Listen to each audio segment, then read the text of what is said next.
कुछ एमसीक्यू प्रभु आपको आशीष दे। हम पढ़ेंगे आयुब 31 का 16 से 23 तक पढ़ेंगे। हालेलुया।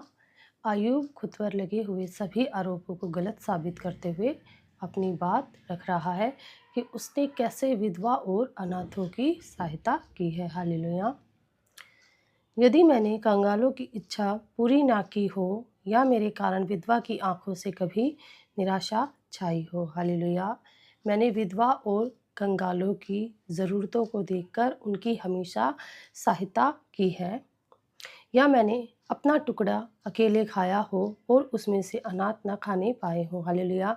मैंने कभी अपनी रोटी अकेले नहीं खाई, मैंने हमेशा भूखों को खाना दिया है और उनकी सहायता की है। परंतु वह मेरे लड़कपन ही से मेरे साथ इस प्रकार पले जिस प्रकार पिता के साथ, और मैं जन्म ही से विधवा को पालता आया हूँ। हालेलुया।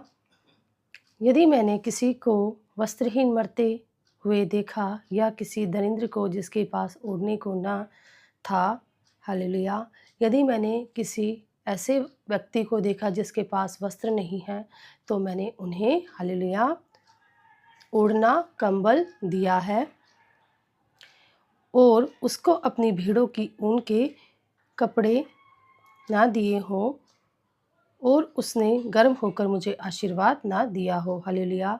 मैंने अपनी भेड़ों के, हालेलुया, ऊन के कपड़े उन्हें दिए और उन्होंने मुझे गर्म होकर, जब वो सर्दी से बचे तो उन्होंने मुझे जी से आशीर्वाद दिए हैं। हालेलुया।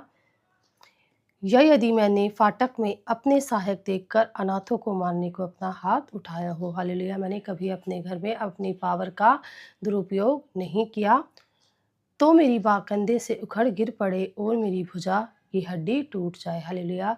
तो मेरी हाथ, हालेलुया, उखड़ जाए और उसकी हड्डी टूट जाए, क्योंकि परमेश्वर के प्रताप के कारण मैं ऐसा नहीं कर सकता, क्योंकि उसकी ओर की विपत्ति के कारण मैं भयभीत होकर थरथराता हूँ। हालेलुया। क्योंकि मैं परमेश्वर का भय मानने वाला व्यक्ति हूँ और मैं उसके न्याय से डरता हूँ और थरथराता हूँ। हालेलुया।